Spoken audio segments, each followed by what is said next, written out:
Welcome to జిల్లా dairy. నా పేరు రహీం. ముందుగా హెడ్లైన్స్ చూద్దాం. స్థానికులకు ప్రవేశ దర్శనం కల్పించాలి. టీటీడీలో కాంగ్రెస్ నేతల ఆందోళన.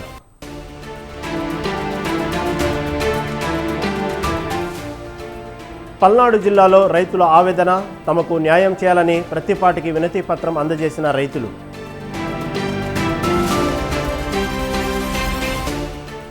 వరంగల్ మున్సిపల్ కార్పొరేషన్ బడ్జెట్ సమావేశంలో రసాభాస.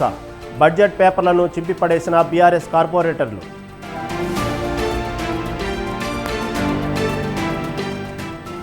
ఎల్లారెడ్డి ఇందిరమ్మ ఇళ్ల నిర్మాణంలో అవినీతికి పాల్పడ్డ అధికారులకు శిక్ష.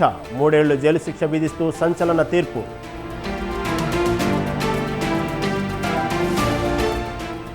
మేడ్చల్ జిల్లాలో జ్యువెలరీ షాప్లో దారుణం. బుర్కా వేసుకొచ్చి యజమానిపై కత్తితో దాడికి పాల్పడ్డ దుండగులు.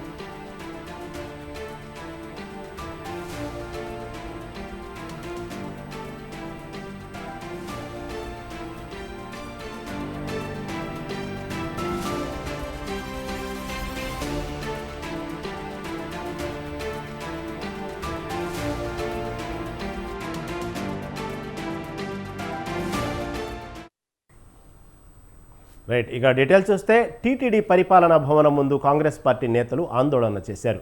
స్థానికులకు ప్రతి మంగళవారం తిరుమలలో ప్రత్యేక ప్రవేశ దర్శనం కల్పించాలని డిమాండ్ చేశారు. కాంగ్రెస్ హయాంలో స్థానికులకు ప్రత్యేక ప్రవేశ దర్శనం అమల్లో ఉండేదని కేంద్ర మాజీ మంత్రి చింతామోహన్ తెలిపారు. బాపిరాజు టీటీడీ చైర్మన్గా ఉన్నప్పుడు స్థానికులకు తిరుమల దర్శన విషయంలో ప్రాధాన్యత ఉండేదన్నారు. కూటమి ప్రభుత్వం కూడా స్థానికులకు ప్రత్యేక ప్రవేశం కల్పించాలన్నారు. వచ్చే నెల నుంచే ఈ విధానాన్ని అమలు చేయాలని చింతామోహన్ కోరారు.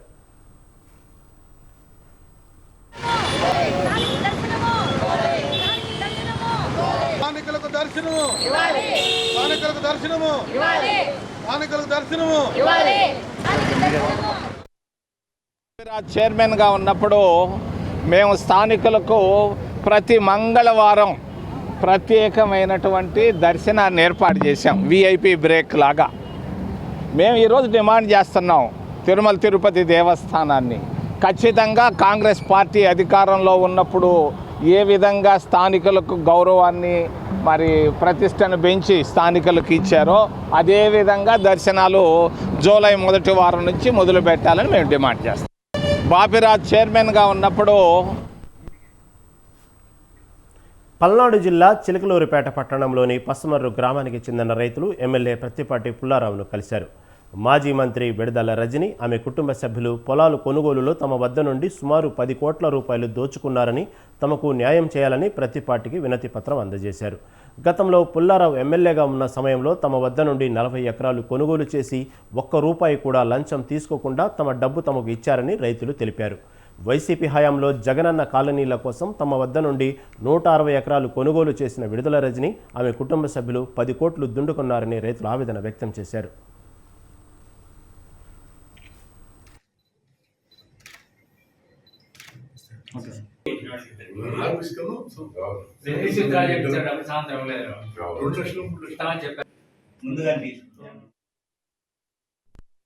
ఎకరాలు తీసుకున్నారు. దాంట్లో ఎటువంటి రూపాయి కూడా మా దగ్గర పుల్లారావు గారు అడగలేదు. మా దగ్గర దానికి రూపాయి ఖర్చు లేకుండా మా 40 ఎకరాలు మాకు డబ్బులు మాకు ముట్టినాయి. తర్వాత 160 ఎకరాలు రజనీ గారి ఆధ్వర్యంలో వాళ్ళ ముఠా అంతా కలిసి మా దగ్గర తీసుకోవడం జరిగింది. దానికి చాలా డబ్బులు అడిగారు. మేము అంటే ఇక్కడ కాదు వేరే ఊళ్ళో తీసుకుంటాం ఇష్టం అని చెప్పి మమ్మల్ని బెదిరించి మా దగ్గర చెక్కులు నోట్లు తీసుకున్నారు మా రైతుల దగ్గర. ఆ డబ్బులు వాళ్ళ ఆర్టీజీఎస్ ద్వారా వాళ్ళ అకౌంట్లో ట్రాన్స్ఫర్ చేసుకున్నారు. రజనీ గారి బినామీ అకౌంట్ ఒకటి ఉంది, దాంట్లో ట్రాన్స్ఫర్ చేసుకున్నారు. ఆ డబ్బులు మొత్తం సుమారుగా 1 కోటి రూపాయల దాకా. తర్వాత 10 కోట్ల రూపాయలు కూడా మా దగ్గర క్యాష్ రూపంలో రజనీ గారు తీసుకున్నారు. ఆ డబ్బులు కొంత వెనక్కి ఇవ్వమని అడిగితే ఎవరికి ఇవ్వలేదు, బెదిరించారు. మా మీద కేసులు పెడతా ఉన్నారు. అట్లాగే మా దగ్గర కాజేసిన డబ్బులు మొత్తం గవర్నమెంట్ వారు మాకు ఇప్పించవాలి. జగనన్న కాలనీకి మా గ్రామం తరఫున భూములు ఇవ్వడం జరిగింది. విడుదల రజనీ గారికి దాదాపు 200 ఎకరాలు 4-5 ఫేసులుగా తీసుకున్నారు. ఒక్కో ఫేస్కి ఒక్కో రేటు పెట్టి తీసుకున్నారు. టోటల్గా 10,000 స్కామ్ ఇది. 10 కోట్ల స్కామ్ ఇది. 10 కోట్లు. ఆ డబ్బులు ఎగ్గొట్టడం కోసం వాళ్ళు ఇటువంటి కార్యక్రమాలు అక్రమాలన్నీ చేసి ఈ జనం అంతా తిరిగే పరిస్థితి, ఇప్పుడు వాళ్ళని చుట్టుముట్టే పరిస్థితి వచ్చేటప్పటికి వాళ్ళు పార్టీలు మారి ఏదో రకంగా అధికార బీజేపీలో చేరాలనే ప్రయత్నాలు చేస్తున్నట్టు తెలుస్తుంది. అవినీతి ఉన్న నాయకులను ఎట్టి పరిస్థితుల్లో వాళ్ళ పార్టీలో చేర్చుకోరు. నరేంద్ర మోడీ గారు ఇటువంటి కార్యక్రమాలు అసలు ప్రోత్సహించాడు. వీటి దాకా తీసుకెళ్ళడానికే సరిపోయింది. ఆంధ్రప్రదేశ్ డిప్యూటీ సీఎంగా బాధ్యతలు చేపట్టిన తొలి రోజే ఉపాధి హామీ పనులను రైతాంగానికి అనుసంధానం చేయడం హర్షించదగ్గ విషయమని గుత్తి మాజీ ఎమ్మెల్యే మధుసూదన్ గుప్తా కొనియాడారు. దీని ప్రభావం ఒకప్పుడు ఉచిత విద్యుత్ ఇచ్చినప్పుడు రైతులకు ఎలాంటి ఫలితం లభించిందో అంతకు రెట్టింపు ఫలితం రైతులకు ఈ ప్రభుత్వంలో అందుతుందని ఆయన వ్యాఖ్యానించారు. వైసీపీ ప్రభుత్వంలో స్ప్రింక్లర్లు, డిప్పులు, ఇన్పుట్ సబ్సిడీ ఇచ్చిన పాపాన పోలేదన్నారు. గుత్తి చెరువు ఆయకట్టు కింద ఎవరు ఇప్పుడు పంటలు పండించడం లేదని, చెరువుకు ఆనుకొని ఎన్టీఆర్ గృహాలు, జగనన్న కాలనీలు ఏర్పడ్డాయని తెలిపారు. జనసేన అధినేత పవన్ కళ్యాణ్ గారు ఉప ముఖ్యమంత్రిగా ఛార్జ్ తీసుకోవడం జరిగింది. అందులో మొదటి సంతకం కింద ఉపాధి హామీ పనులను రైతాంగానికి లింక్ చేస్తూ తీసుకున్న ఆ కార్యక్రమం ఎంతో అద్భుతమైన ఒక నిర్ణయం. అది దేశ చరిత్రలోనే ఇది రైతాంగం పట్ల ఒక అద్భుతమైన నిర్ణయంగా దీన్ని భావిస్తున్నాం. ఇది ఎన్నో సంవత్సరాలుగా జరగాలి అని చెప్పేసి మేమందరం కూడా కోరుకున్నాం. అది నిన్నటి రోజు జరగడం చాలా సంతోషకరం, చాలా అభినందనీయం. ముఖ్యంగా ఏంటంటే ఇది ఎంతటి ప్రభావం చూపుతుందని అంటే, ఒకప్పుడు ఉచిత విద్యుత్ ఎంత ప్రభావం చూపించిందో అంతకన్నా ఎక్కువ దీని ప్రభావం ఉంటుంది అని చెప్పేసి ఈరోజు చెప్పగలుగుతాం. జనసేన అధినేత పవన్ కళ్యాణ్ గారు ఉప ముఖ్యమంత్రిగా ఛార్జ్ తీసుకోవడం జరిగింది. అందులో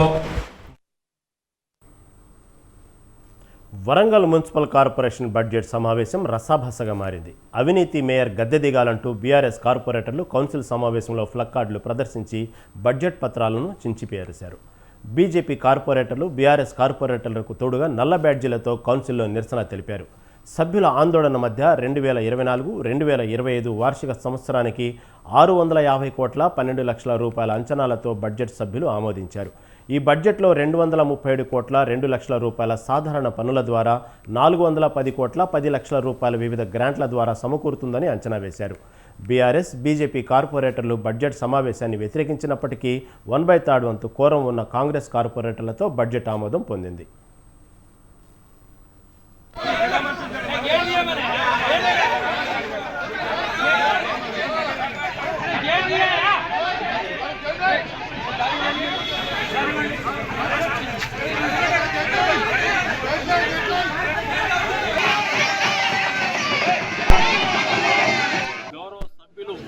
మాట్లాడకుండా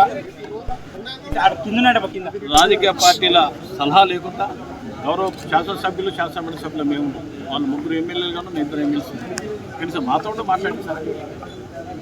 అన్నిటికనే కనుక మా గౌరవ డిప్యూటీ మేయర్ గారు ప్రపంచ తెలుగు మహాసభలకి చిహ్నంగా ఆ రోజు జలగం వెంగళలో కాంగ్రెస్ ముఖ్యమంత్రిగా చిహ్నం పెట్టిన కాకతీయతో తీస్తామని ప్రథమంగా ఈ ప్రభుత్వం అన్నప్పుడు దాన్ని నిరసన ప్రకటించినప్పుడే వరంగల్ స్టార్ట్ చేసింది.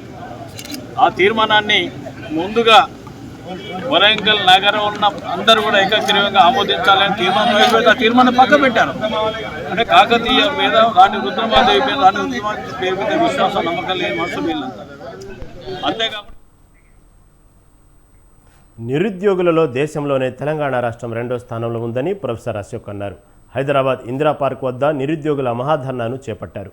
ఈ కార్యక్రమానికి బీసీ సంక్షేమ సంఘం జాతీయ అధ్యక్షులు ఆర్ కృష్ణయ్య, వివిధ సంఘాల నిరుద్యోగుల జేఏసీ సంఘాల అధ్యక్ష, కార్యదర్శులు పాల్గొన్నారు. 9200 గురుకులాల్లో ఉద్యోగాలు భర్తీ చేయాలని ప్రభుత్వాన్ని డిమాండ్ చేశారు. రాష్ట్రంలో చాలామంది విద్యార్థులు గ్రూప్ 2కు ప్రిపేర్ అవుతున్నారని చెప్పారు. గ్రూప్ 2లో 2000 ఉద్యోగాలను పెంచాలన్నారు. మెగా డిఎస్సీలో 25,000 ఉద్యోగాలను కాంగ్రెస్ ప్రభుత్వమే ఇస్తామని చెప్పిందన్నారు.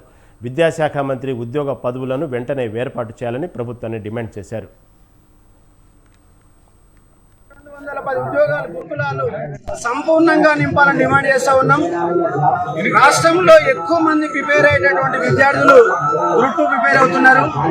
ఆ గ్రూప్ 2లో 783 ఉద్యోగాలని 2000 ఉద్యోగాలు పెంచాలని ప్రధానంగా డిమాండ్ చేస్తున్నాం. గ్రూప్ 3లో 1365 ఉన్నటువంటి ఉద్యోగాలని 3000 ఉద్యోగాలు పెంచాలని ప్రధానంగా డిమాండ్ చేస్తున్నాం. దానితో పాటుగా గ్రూప్ 1లో 1:100 ఇవ్వాలా. ఎందుకు ఇవ్వాలంటే 2 సార్లు పేపర్ రద్దయింది, గందరగోళాలు జరిగినాయి. నంద్యాల జిల్లా నందికొట్టూరు మండలం అల్లూరు గ్రామంలోని ఎంపీపీ ఉన్నత పాఠశాలలో ఎమ్మెల్యే గిత్తా జయసూర్య విద్యార్థులకు స్టూడెంట్స్ కిట్లు పంపిణీ చేశారు.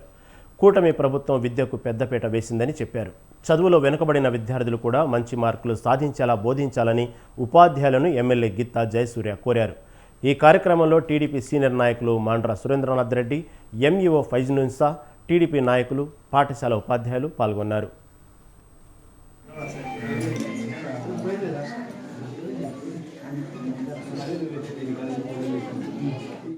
విద్యా సంవత్సరం మొదలైంది కాబట్టి రాష్ట్ర ప్రభుత్వం ఇచ్చేటువంటి ఏదైతే బుక్స్ కానివ్వండి, బ్యాగ్స్ కానివ్వండి, అలాగే యూనిఫామ్స్ కానివ్వండి, గత ప్రభుత్వం ఇచ్చినటువంటి ఇండెక్స్ ప్రకారం ఏదైతే గవర్నమెంట్ సప్లై చేస్తుందో దాన్ని ప్రజాధనాన్ని వృధా చేయకుండా చంద్రబాబు నాయుడు గారు గత ప్రభుత్వం వాళ్ళు ఎటువంటి బుక్స్ ఇచ్చినా ఆయన బొమ్మ వేసుకునే పర్వాలే కానీ ప్రజాధనం వృధా కాకూడదు.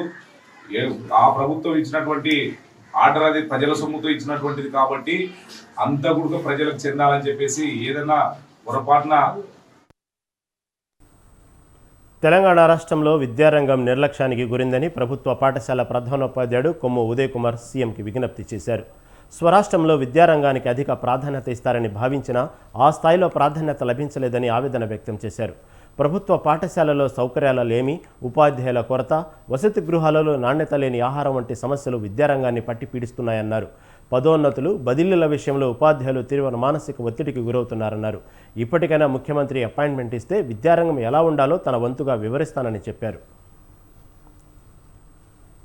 వాస్తవమా కాదు అనేది మీరు తెలుసుకోండి. పాఠశాల పట్ల విద్యార్థుల ప్రేమికుని నేను, దానికోసం ఇబ్బంది వచ్చింది. మీరు అయితే నేను ఏమంటున్నా, తక్షణమే అపాయింట్మెంట్ ఇవ్వమంటున్నా ముఖ్యమంత్రిని. నాకు అపాయింట్మెంట్ దొరుకుతలేదు. నేను బ్రోకర్ కాదు, జోకర్ కాదు, ఇంకా ముసుగులో ఉన్న దొంగను కాదు. కాబట్టి నాకు తక్షణమే అపాయింట్మెంట్ ఇస్తే నేను ఏమడుగుతానో అది చేసి పెట్టమంటున్నాను. నాకు తెలంగాణ ఉద్యమకారునిగా ఫుల్ ఎస్టేజబిలిటీ ఉంది. నేను అడిగేది నా ప్రాణం నీకు సిద్ధపడ్డా. సో రెండవది ఇంకేందంటే, అయితే దీంతో పాటు ముఖ్యమంత్రి అపాయింట్మెంట్తో పాటు నేను అడిగేదాన్ని చేయమని చెప్తున్నా. మంత్రులు చేస్తున్నటువంటి మీ ఎమ్మెల్యేలు మీ ప్రజల పట్ల వ్యవహరిస్తున్నది ఎన్నో దినాలు కాలేదు. మీరు ఎలక్షన్ అయ్యి, కొత్త ఎలక్షన్ అయ్యి, అంతకుముందు ఎలక్షన్ కావచ్చు, కొత్త ఎలక్షన్లు అయ్యి 5-6 నెలలు అవుతున్నది. ఇప్పుడే ఈ తిరుగున్నది, అపాయింట్మెంట్ ఇయర్ ఇస్తున్నామని చెప్తారు. నేను ప్రజల తరఫున, నా తరఫున నేను, నాలాంటి వాళ్ళు జరిగిన వాళ్ళు ఎవరైతే ఉంటే ఒక వేదిక మీదకి రానికి మిగతా వాళ్ళు కూడా రెడీగా ఉండాలని చెప్పేసి. పరిశుభ్రత పాటించడం వల్ల రోగాల బారి నుండి రక్షించుకోవచ్చని కామారెడ్డి జిల్లా కలెక్టర్ ఆశీష్ సంగ్వాన్ అన్నారు.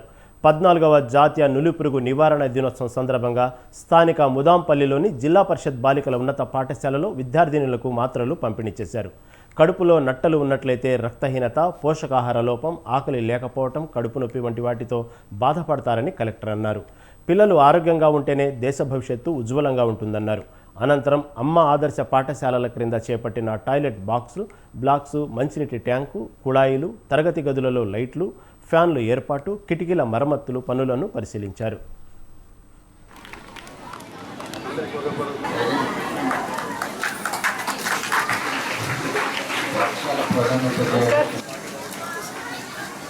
ప్రభుత్వ ఇన్స్పెక్షన్స్ ఆదేశాల మేరకు ఈరోజు డీబార్మింగ్ డే ఆర్గనైజ్ చేయడం జరుగుతుంది. కామారెడ్డి జిల్లాలో దాదాపు 2,50,000 స్టూడెంట్స్ 1 to 19 years ఉన్న చిల్డ్రన్కి ఈ డోస్ ఇవ్వడం జరుగుతుంది. ఈరోజు ఎవరైనా లెఫ్ట్ అవుట్ ఉంటే మోపప్. భద్రాద్రి కొత్తగూడెం జిల్లా అశ్వరావుపేట నియోజకవర్గంలో జాతీయ నులిపురుగుల నివారణ దినోత్సవ కార్యక్రమంలో ఎమ్మెల్యే జారే ఆదినారాయణ పాల్గొన్నారు. స్థానిక హైస్కూల్ ఆవరణలో వైద్యశాఖ సిబ్బందితో కలిసి విద్యార్థులకు నులిపురుగులను నివారించేందుకు గవర్నమెంట్ ద్వారా ఉచితంగా అందిస్తున్న మందులను పంపిణీ చేశారు. పిల్లల ఆరోగ్యం పట్ల తీసుకోవాల్సిన తగు జాగ్రత్తలను ఎమ్మెల్యే సూచించారు. అనంతరం ఎమ్మెల్యే విద్యార్థులతో కలిసి మొక్కలు నాటారు.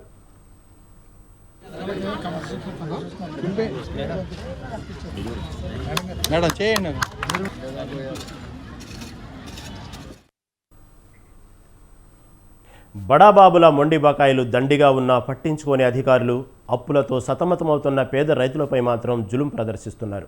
వసూళ్ల విషయంలో జిల్లా సహకార బ్యాంకులు, ప్రైవేటు ఫైనాన్సులను మించిపోయిపోతున్నాయి. బ్యాంకుల తీరును నిరసిస్తూ కామారెడ్డిలో రైతన్నలు రోడ్డెక్కి ఆందోళనకు దిగారు.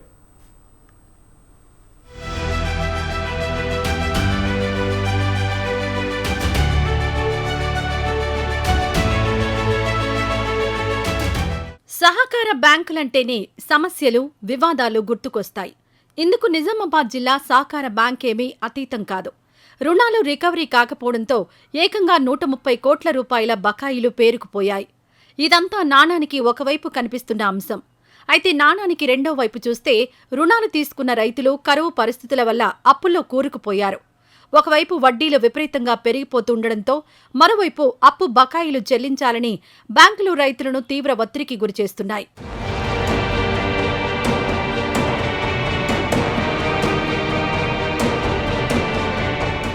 నిజామాబాద్ జిల్లా కేంద్ర సహకార బ్యాంక్ సుమారు 250 కోట్ల రూపాయల మేర అప్పులు మంజూరు చేసింది.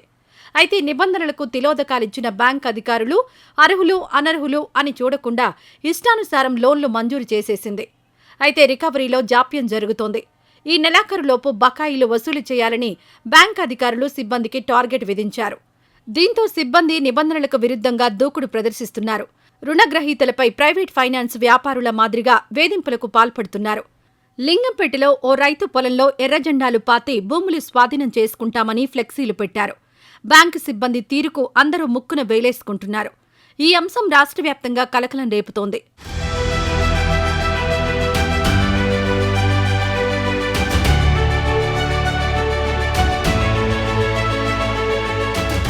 బ్యాంక్ అధికారులు గత 2 ఏళ్లుగా స్పెషల్ డ్రైవ్లు నిర్వహిస్తున్నారు. పాత బకాయిల వసూలు కోసం చేపట్టిన ఈ డ్రైవ్లలో ఇప్పటికీ 139 కోట్ల రూపాయలు వసూలు చేశారు. వడ్డీతో సహా ఇంకా 130 కోట్ల రూపాయలకు పైగా వసూలు కావలసి ఉంది. నాబార్డ్, టెస్కాబ్ తదితర సంస్థల నుంచి డీసీసీబీ రుణాలు తీసుకొచ్చి ఖాతాదారులకు అందజేశారు. అయితే బకాయిల కోసం ప్రత్యేక రాయితీ అవకాశం ఇచ్చినా కొందరు చెల్లింపులు జరపలేదు. జూన్ చివరి వరకు వన్ టైం సెటిల్మెంట్కు గడువుంది. రుణమాఫీ వస్తే అప్పు తీరుతుందనే కారణాలతో చాలా మంది సొమ్ము కట్టకుండా వేచి చూస్తున్నారు. సంవత్సరం అర్థం పట్టింది సార్ ఒక లోన్ తీసుకోవడానికి. సంవత్సరం అర్థంలా సీఓ అని ఉంటాడు, సెక్రటరీ.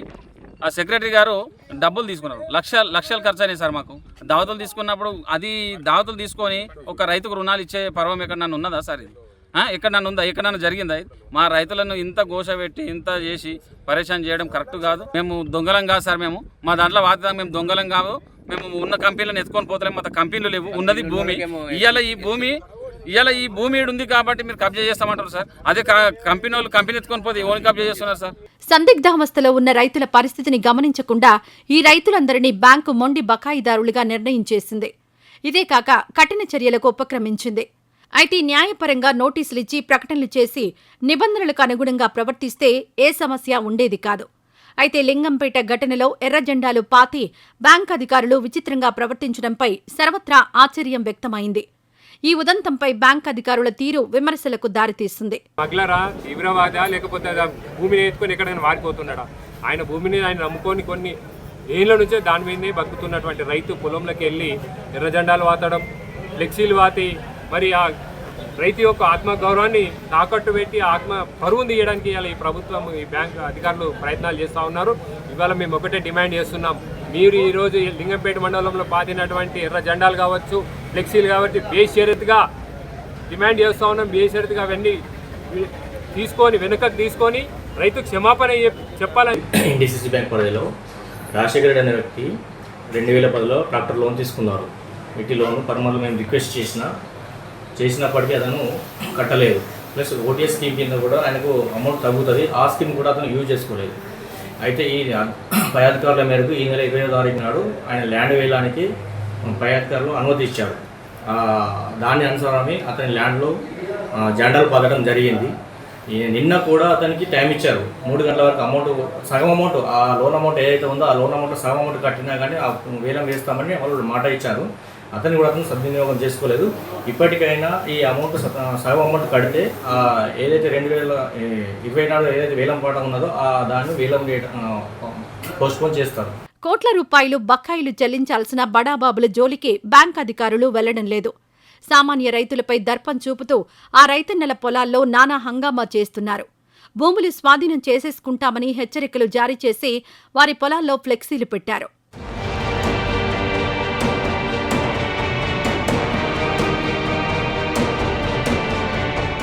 లింగంపేట మండలం పోల్కంపేట్, పర్మల్లా, సెట్టిపల్లి గ్రామాలకు చెందిన 150 మంది రైతులు ఈ బ్యాంకు నుంచి రుణాలు తీసుకున్నారు.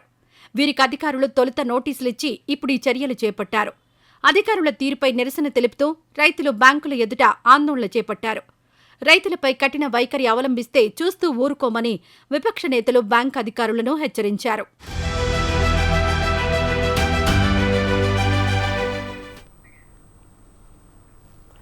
ఖమ్మం జిల్లా వేంసూరు మండలం అమ్మపాలెం రెవెన్యూ పరిధిలో ఉన్న భూములకు మార్కెట్ ధర 4,50,000 ఉండగా ధరణిలో కొందరు రైతుల భూమి మార్కెట్ ధర 30,49,500 పెంచడంతో రైతులను రిజిస్ట్రేషన్ భారమైపోయింది. అసలు ధర కంటే 7 రెట్లు పెరిగి ఉండటంతో రైతుల వారసత్వ రిజిస్ట్రేషన్లు, విక్రయ రిజిస్ట్రేషన్లు చేయాలన్న భారం పడుతుందని రైతులు ఆవేదన వ్యక్తం చేస్తున్నారు. ధరణిలోని మార్కెట్ ధరకి భయపడి కొనటానికి ఎవరు ముందుకు రావట్లేదని రైతులు ఆవేదన వ్యక్తం చేశారు. పెంచిన మార్కెట్ వాల్యూని సరిచేసి తమను ఆదుకోవాలని సత్తుపల్లి సబ్ రిజిస్ట్రార్కు రైతులు వినతి పత్రం అందజేశారు. ఆరగాని వెంకటకృష్ణారావు, అమ్మపాలెం గ్రామం. మాకు 3 ఎకరాల భూమి ఉందండి. కానీ మార్కెట్ వాల్యూ అమ్మపాలెం గ్రామంలో మామూలుగా అగ్రికల్చర్ ల్యాండ్ వాల్యూ 4,50,000 ఉండాల్సింది. మా ల్యాండ్ వాల్యూ 30,49,500 రూపాయలుగా నమోదై ఉంది ధరణిలో పాణి తీసినప్పుడు. ఇటువంటి భూముల్ని మేము మా వారసత్వంగా ఎవరికన్నా పేర్లు మార్చుకోవాలన్నా చేయాలని రిజిస్ట్రేషన్ చేసుకోవాల్సిన పరిస్థితి వచ్చినప్పుడు మార్చుకునే స్థాయి లేకుండా పోయింది మార్కెట్ వాల్యూని బట్టి. ఉమ్మడి కర్నూలు జిల్లాలో అతిపెద్ద సాగునీటి చెరువు సిద్ధాపురం లిఫ్ట్ ఇరిగేషన్ పథకాన్ని ఎమ్మెల్యే బుద్దా రాజశేఖర్ రెడ్డి తనిఖీ చేశారు. వెలుగోడు తెలుగుగంగా ప్రాజెక్టు ఉన్నతాధికారులు, ఇంజనీర్లతో కలిసి సిద్ధాపురం చెరువు కట్ట స్థితిగతులను పరిశీలించారు. 5 ఏళ్లలో సిద్ధాపురం ఎత్తిపోతల పథకాన్ని నిర్వీర్యం చేసి ఈ ప్రాంత రైతులను నట్టేటా ముంచారని ఎమ్మెల్యే ఆగ్రహించారు. 2 టీఎంసీల నీటి సామర్థ్యంతో 23,000 ఎకరాల ఆయకట్టుకు 2 కార్లకు నీరు అందించాల్సిన ఈ పథకం చెరువు కట్ట బీటల వారి గండ్లు పడ్డ సందర్భాలు ఎన్నో ఉన్నాయన్నారు. తూములకు గ్రీజు రాసేందుకు గత ప్రభుత్వం ₹1 కూడా నిధులను విడుదల చేయకపోవడం దారుణమన్నారు ఎమ్మెల్యే బుడ్డా రాజశేఖర్ రెడ్డి. ఎవరు నీకు సక్రమంగా పరిశీలన నియోజకవర్గంలోని ఆత్మకూరు మండలంలోని అన్ని గ్రామాల రైతాంగానికి సాగునీరు ఇవ్వాలి అనే ఉద్దేశంతో ఆ రోజు తెలుగుదేశం పార్టీ అధికారంలో ఉన్నప్పుడు చంద్రబాబు నాయుడు గారి ప్రోత్సాహంతో ప్రతిష్టాత్మకంగా దీన్ని పూర్తి చేసుకొని సంవత్సరం 2 నెలల్లోనే పూర్తి చేసి రైతాంగానికి ఆ రోజే 2018లో నీళ్ళు ఇచ్చినారు. ఏదైతే పిల్ల కాలువలు ఉన్నాయో అంటే ఫీల్డ్ కెనాల్స్ అంటారు, పొలాల్లోకి నీళ్లు పోవడానికి మెయిన్ కెనాల్స్ మాత్రమే ఆ రోజు పూర్తి చేయడం జరిగింది. దానిని కూడా పూర్తి చేయాలని చెప్పేసి మరి ఆ రోజు చంద్రబాబు నాయుడు గారితో మేము ప్రామిస్ తీసుకున్నాం. తర్వాత రాష్ట్ర వ్యాప్తంగా ప్రజలు ఒక నిర్ణయం తీసుకొని వైఎస్ఆర్ కాంగ్రెస్ పార్టీకి అధికారంలోకి రావడం, మరి గడిచిన పోయిన 5 సంవత్సరాలలో ఎంత వరస్ట్గా వీళ్ళ పరిపాలన ఉండింది. రైతు ప్రభుత్వం. నిర్మల్ జిల్లా కేంద్రంలో ఏ చిన్న గొడవైనా పోలీసులు 307 సెక్షన్ పేరుతో భయభ్రాంతులకు గురి చేస్తున్నారని బీజేపీ ఏలేటి మహేశ్వర్ రెడ్డి మండిపడ్డారు. లక్ష్మణ్ చాందంలో మొన్న ఇరు వర్గాలకు జరిగిన ఘర్షణలో నిర్మల్ సబ్ జైల్లో ఉన్న యువకులను పరామర్శించి సంఘటనకు సంబంధించిన వివరాలు అడిగి తెలుసుకున్నారు. జిల్లాలో కొత్త ఎస్పీ వచ్చినప్పటి నుంచి ఏ చిన్న సంఘటనలు చోటు చేసుకున్నా 307 సెక్షన్ల కింద కేసులు నమోదు చేస్తామంటూ పోలీసులు భయపెట్టడం తగదని హితవు పలికారు. 307 సెక్షన్పై ఎస్పీకి అవగాహన ఉందా అని ఆయన ప్రశ్నించారు. ఇప్పటికైనా ఎస్పీ ఇలాంటి చర్యలు మానుకోవాలని, లేకుంటే ఉన్నతాధికారులకు ఫిర్యాదు చేస్తామని హెచ్చరించారు. చదువుకొని రిక్రూట్ అయిందా లేకుంటే పైరవీలు చేసి రిక్రూట్ అయిందా మాకు అర్థమైతలేదు. ఈ రకంగా అవమానపరిచే విధంగా 307 సెక్షన్ కి విలువ లేకుండా ఇష్టానుసారంగా 307 సెక్షన్లు, అట్రాసిటీ సెక్షన్లు పెట్టి ఈ ప్రాంతంలో భయభ్రాంతులు క్రియేట్ చేసే ప్రయత్నం చేస్తూ ఉన్నది. ఒక రకంగా ఇక్కడ కమ్యూనల్ క్రియేట్ చేసే ప్రయత్నం ఎస్పీ గారే చేస్తూ ఉన్నారు. మేము ఎంతో ఓపికతోటి రాగి చెట్టును కొట్టినా కూడా దాన్ని మేము మతానికి సంబంధించినటువంటి అంశమైనప్పటికీ, వారి విశ్వాసాలకు సంబంధించినటువంటి అంశమైన అన్ని సబ్సైడ్ చేసే ప్రయత్నం చేసి మేము ఆ గొడవ లేకుండా మేము ప్రయత్నం చేస్తూ ఉంటే మేము దీనికి ఖచ్చితంగా మీ హయ్యర్ అఫీషియల్స్తో మాట్లాడాల్సి ఉంటుంది. మేము ఈ అంశం మీద. కామారెడ్డి జిల్లా ఎల్లారెడ్డి ఇందిరమ్మ ఇళ్ల నిర్మాణంలో అవకతవకలకు పాల్పడిన అధికారులకు 3 ఏళ్లు జైలు శిక్ష విధిస్తూ ఎల్లారెడ్డి కోర్టు న్యాయమూర్తి హరిత సంచలన తీర్పు వెలువరించింది. 2009లో లింగంపేట్ పోలీస్ స్టేషన్లో కేసు నమోదు, ఛార్జిషీటు దాఖలు చేసి పోలీసులు విచారణ చేశారు. కేసును విచారించిన జడ్జి ఏఈలు సంపత్ కుమార్, బిక్కులాల్, వివిలు వజ్రమ్మ, రాజమణిలకు 3 ఏళ్లు జైలు శిక్ష, 10,000 జరిమానా కోర్టు విధించింది. జరిమానా చెల్లించకపోతే మరో 6 నెలలు శిక్ష పొడిగింపు జరుగుతుంది. చిత్తూరు జిల్లా పొంగనూరు ఎంపీడీఓ కార్యాలయంలో కాంట్రాక్ట్ కంప్యూటర్ ఆపరేటర్ చేతివాటం చూపించారు. జనరల్ ఫండ్ నుంచి 1,36,00,000 నగదును కాంట్రాక్టర్ కంప్యూటర్ ఆపరేటర్ నవీన్ సొంత ఖాతాలోకి మార్చుకున్నాడు. 2022-2023 సంవత్సరంలో నిధులు మళ్లించినట్లు ఆధారాలు అధికారులు గుర్తించారు. జనరల్ ఫండ్ దుర్వినియోగంపై మెమో జారీ చేశారు. నగదును ఆన్లైన్ బెట్టింగ్, ఆన్లైన్ గేమ్స్లకు దుర్వినియోగం చేశాడు. ప్రస్తుతం కంప్యూటర్ ఆపరేటర్ నవీన్ పరారీలో ఉన్నాడు. ఈ లేఖలో ఏఓ గారు సిఇఓ గారికి చెప్పడం జరిగింది. సో ఆ ఫండ్స్ అనేది ఇక్కడ పనిచేస్తున్న కంప్యూటర్ ఆపరేటర్ అయిన సునీల్ అనే వ్యక్తి 22-23 సంవత్సరంలో తన వ్యక్తిగత ఖాతాకు మళ్లించుకోవడం జరిగింది అని ఈ లేఖలో తెలిపారు. ములుగు జిల్లా వాజేడు మండలంలోని చీకుపల్లి అటవీ ప్రాంతంలో ఉన్న బొగత జలపాతం జలకళను సంతరించుకుంది. తెలంగాణ, ఛత్తీస్గఢ్ సరిహద్దు అడవుల్లో కురిసిన భారీ వర్షానికి వరద నీరు చేరి బొగత జలపాతం నిండుగా ప్రవహిస్తుంది. గత ఏడాది నవంబర్లో కనుమరుగైన జలకళ మళ్లీ ఇప్పుడు కనువిందు చేస్తుండటంతో పర్యాటకులు భారీగా తరలివస్తున్నారు. పర్యాటక ప్రాంతంగా పేరుగాంచిన బొగత వద్ద అధికారులు మౌలిక వసతుల కల్పనపై దృష్టి సారించాలని స్థానికులు కోరుతున్నారు. తిరుమల శ్రీవారిని మంత్రి కొల్లు రవీంద్ర దర్శించుకున్నారు. స్వామివారి నైవేద్య విరామ సమయంలో కుటుంబ సభ్యులతో కలిసి శ్రీవారిని దర్శించుకొని మొక్కులు చెల్లించుకున్నారు.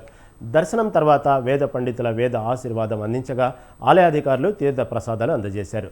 రాష్ట్రంలో చంద్రబాబు సీఎం అవ్వాలని, మంచి పరిపాలన జరగాలని యాగం చేశామని, అందుకోసమే స్వామివారిని దర్శించుకొని మొక్కులు చెల్లించుకున్నామన్నారు. నష్టపోయిన రాష్ట్రాన్ని సుభిక్షంగా చూడాలని, వర్షాలు పడి ఆంధ్ర రాష్ట్రం అభివృద్ధి పథంలో నడవాలని స్వామివారిని ప్రార్థించానన్నారు. స్వామివారిని తిరుమల దర్శనానికి రావడం జరిగింది. చాలా అద్భుతమైనటువంటి దర్శనాన్ని ఈరోజు స్వామివారిని చేసుకోవడం జరిగింది. మరి ఈ రాష్ట్రానికి నారా చంద్రబాబు నాయుడు గారు ముఖ్యమంత్రి కావాలని, ఈ రాష్ట్రంలో చక్కటి పరిపాలన జరగాలని, మరి పవన్ కళ్యాణ్ గారు కానీ మోడీ గారి సహకారంతో చక్కటి ప్రభుత్వం ఏర్పాటు కావాలని చెప్పి మనస్ఫూర్తిగా మరియు ఇవి జిల్లా డైరీ అప్డేట్స్. కీప్ వాచింగ్ స్వతంత్ర టీవీ.